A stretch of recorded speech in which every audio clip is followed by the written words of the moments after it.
Hello, I welcome you all back to the lecture series of Modern Indian History.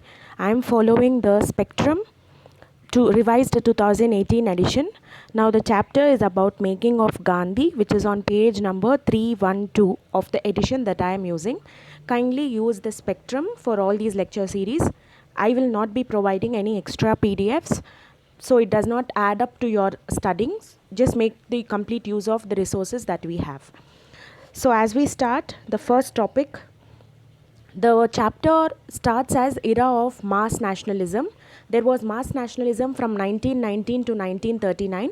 We know that by the time of 1919, World War I has come to an end, and after World War I, there is a nationalist resurgence in the country.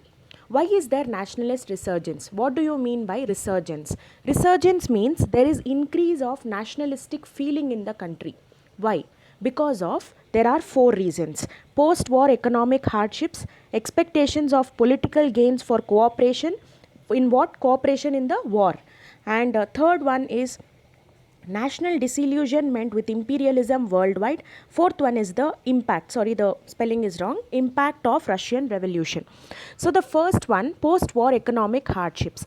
After post war, we are talking about the First World War. Now the World War has ended by 1919 and there are economic hardships. We know that British took part in World War I and it had faced lot of economic issues, or it had spent a lot on war. So where does this money come for Britain?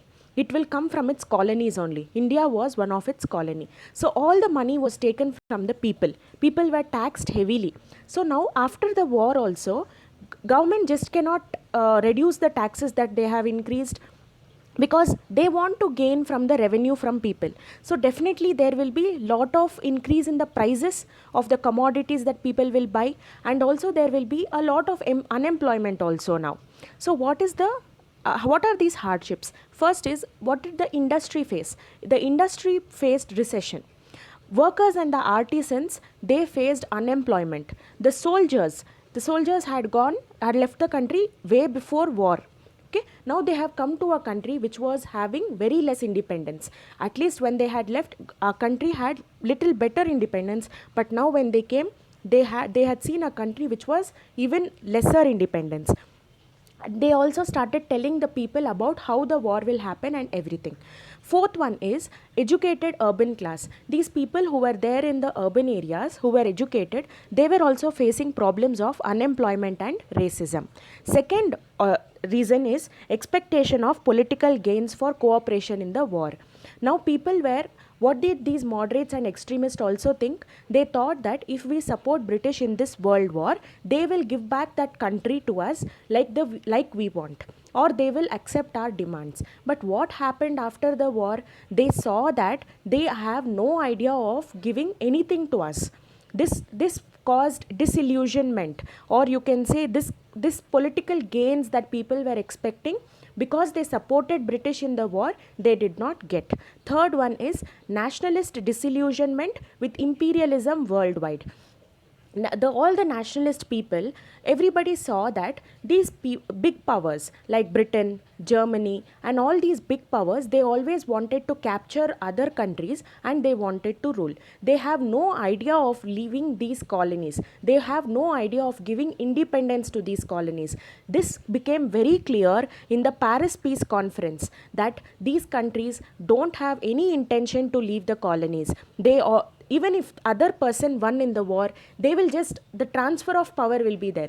If Britain didn't win, if Germany had won, maybe our colony would be transferred to Germany and Germany would be ruling us. There is no chance of giving freedom to the colonies. Now the fourth impact is the impact of Russian Revolution. In Russian Revolution, what had happened was, in Russia there was Tsarist regime. Tsarist party was ruling. After 1917, Bolshevik party came to power. When Bolshevik party came to power, Lenin was the main person who came to power. He had ideas like socialist ideas, and he started giving equal status to Asian countries that were there within the borders of Russia. So here what happened? People started to see that we can also be treated equally like the whites. Okay, so European powers are not supreme. This kind of feeling developed in the minds of people. And this October Revolution, although gave the message to people that power is with the people, and people can, if they revolt, if people will revolt, they can chase away the mightiest tyrants. This was the message that they got from the October Revolution. This is a smaller topic that we see at the beginning of this chapter. The second topic we see in the spectrum is the Montague and the Helmsford reforms of 1919, which we call it as Government of India Act of 1919. So here I am not going to discuss the act in this particular video because acts will be made in separate video, since it is relevant for the political science part of the syllabus also. So let us leave that act for now. Later I will compare all the acts from Regulating Act to the Indian Independence Act of 1945. So next, let's start with making of Gandhi. When we study about Gandhi, before we used to get questions about what Gandhi did in India. Now there are also questions that are appearing of what Gandhi did in South Africa also. Before Gandhi came to India, he was in South Africa. We have to study what he did in South Africa also. So I have included that as well. So Gandhi in South Africa, why did Gandhi go to South Africa? Is because he had to fight a case of his friend Dada Abdullah. When he went to fight that case, he saw the general scenario in South Africa that there was white racism. When he saw that people were being exploited and people were being treated as slaves, Gandhi wanted to revolt. So here Gandhi revolted in two phases. First is the moderate phase and second is the passive resistance or the satyagraha phase. This moderate phase is not the phase that we are talking about, the Indian moderate phase. This is the moderate phase that Gandhi followed in South Africa. Why do we call it moderate phase? Is because in this phase of struggle, he used to write petitions to the authorities who were there in Britain and also the authorities who were there in South Africa. So he started writing petitions to them. When he started writing petitions to them, he wanted to unite people. Alongside writing petitions, he also wanted people to unite with each other. So for that he started something called as the Natal Indian Congress. When he started Natal Indian Congress, all the different sections of people, of Indians, all the different sections of Indians, they all came together as one unit.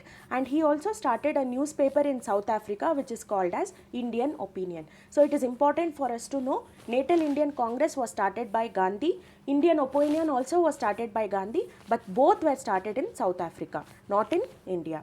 And when Gandhi was there in South Africa, he saw that there are three types of Indians in South Africa. One is the indentured Indians, that is the Indians who are there on the contract period. Okay, they are called as indentured Indians. Second are the merchants. These merchants are Mehman Muslims. Third type of Indians he saw in Africa are ex-indentured laborers. Indentured means we know they are under contract. Ex-indentured means whose contract is over. Okay, after their contract is over, now these people have settled in Africa with their children. So these people are ex-indentured laborers. He saw that all these Indians did not have right to vote. They did not live in very clean places. They always lived in insanitary and congested areas, and they were not allowed to go out after 9 p.m.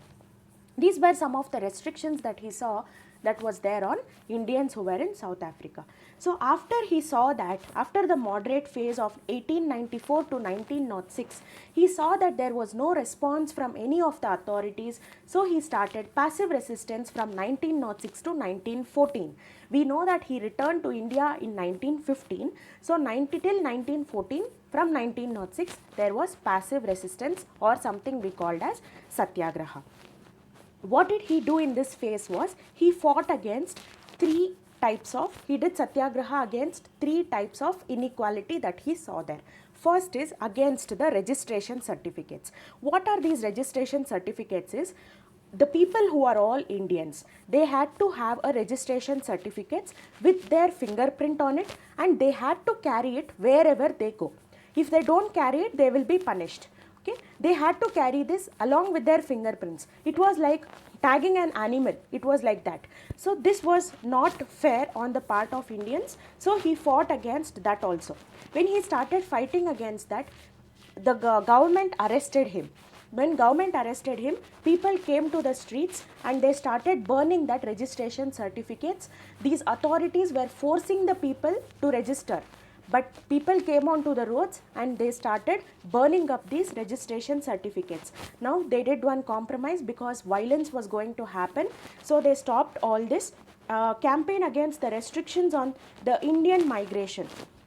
Indian people, they started migrating from one province to another province in South Africa, and whoever people, they started migrating from one province to another, people, all these people were jailed, because these people, to migrate from one province to another province, that is within South Africa itself, they did not have license. So people whoever did not have license, they were all jailed. The second thing that Gandhi fought was for the poll tax and invalidation of Indian marriages. What is poll tax? Poll tax is a kind of tax that is there on the ex-indentured Indians. It is not on the indentured Indians or the merchants. It is there only on the ex-indentured Indians, and it is 3 pounds. These people, ex-indentured Indians, they were earning only 10 shillings for 1 month. How will they pay 3 pounds? They cannot pay. So they started protesting. And the second thing that was also done by the British government was invalidation of Indian marriages. They said that whichever marriage will take place according to that is whichever marriage will take place without Christian rites. That is, if they are not following the Christian rites while marriage is being performed, all those marriages will be declared as illegal marriages, and all the children who are born to such marriages, those children also will be declared as illegitimate children. And this was seen as an indignity to women who were there in the country. So women also started protesting for this act. The third one that Gandhi fought when he was in South Africa was protest against the Transvaal Immigration Act. We know that immigration means coming in, emigration means going out.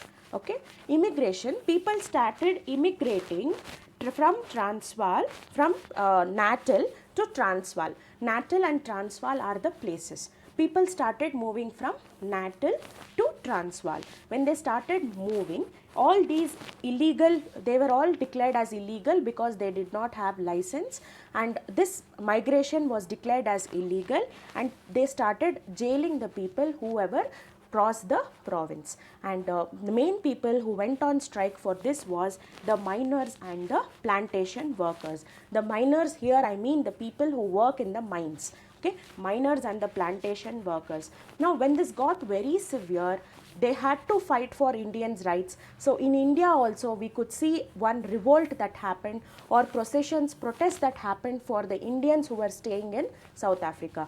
Gokhale, who was there in India, he toured India in support of South Africa, and he made people aware of all the conditions that was present in South Africa. Harding, who was the viceroy at that time in India, that is during the 1906 to 1914 period, Harding also did not like the way Indians were treated in South Africa, so he also condemned it. So finally a compromise was reached between Gandhi, Harding, Andrews and Smuts, and this compromise was like all these 3 registration certificates, poll tax, invalidation of Indian marriages and Transvaal Act, all these were removed. Gandhi learned something when he was there in South Africa. There we can see it is Gandhi's experience. Gandhi's experience in South Africa is that he found strength in the masses. He knew that the strength is there in the masses, only we have to give a direction to that. How they have to fight, we have to tell. People can fight. Second one is he was able to unite the Indians because of this Natal Indian Congress. People were already divided into sections. We know that Indian society is divided into sections. Wherever Indians go, they will maintain that distinction. But he was able to unite them on a common cause. Third one is he told that leaders, whoever are leading the one protest, they have to take unpopular decisions. Even if it is looking like it is not a very good decision, even if it is helping people, even if it is not a popular decision, leaders have to take it. Fourth is, he evolved his own style of struggle. We know that his own style of struggle is satyagraha, because if you use force against British, it is very easy for them to suppress the people. Now, what is satyagraha? Satyagraha is truth and non-violence. If you follow violence, you are called as a coward. And this was not a philosophy of Gandhi himself. It is not unique to Gandhi. It was a philosophy of Tolstoy, of whom Gandhi was a fan. You can say he was a follower of Tolstoy. And there was also the elements of Christian and Indian elements mixing over, like when they slap you on one cheek, you show the other cheek. This kind of elements got mixed up. So these were the events that happened when Gandhi was in South Africa. Gandhi came back from South Africa in 1915, 9th of January. We celebrate that day as Pravasi Bharatiya Divas from a few years. Okay, that day of 9th January 1915. Now we see Gandhi in India 1915. Before Gandhi took any bigger part in any bigger struggle, when he came back from Africa, Gandhi decided that he will not join any political association. He wanted to tour the country to see what are the conditions that is there in the country. So he started that. In that process, he started to involve in smaller problems like Champaran, Ahmedabad mill strike and Kida Satyagraha. These were small events that he took part before he took part in something very big.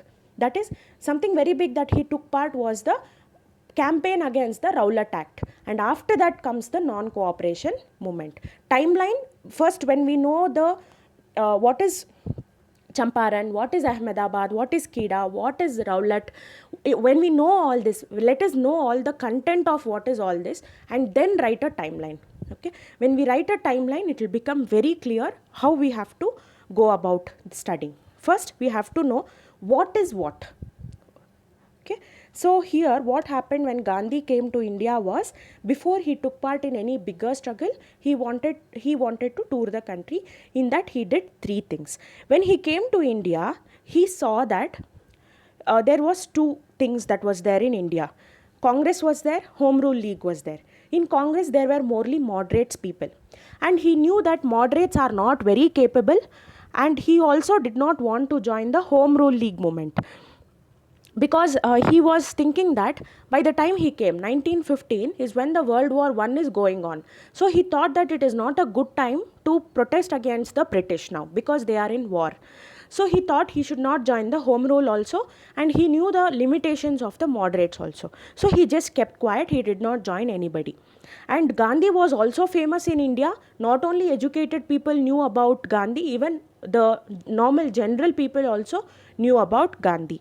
The first thing that he took part was the Champaran Satyagraha in 1917. It is the first civil disobedience movement that Gandhi took part. In Champaran, a place called Champaran, there was an issue that was going on with the indigo planters. To Champaran, Rajkumar Shukla invited Gandhi. Gandhi came there.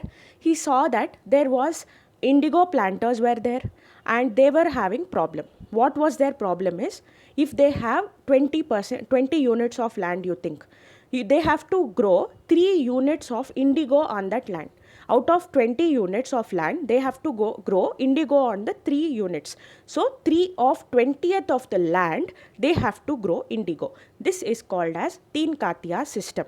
Okay, and this was good until there was demand for indigo dye. Okay, why is indigo, what is indigo used? It is used for dyes. Okay, what happened later was, artificial dyes started coming from Germany. So when these artificial dyes started coming from Germany, these indigo dyes lost their significance, or they lost that demand that was there. But still, these people were not able to sell, and these European plantation owners who were there, they were not letting these people keep quiet. They still wanted that tax from them.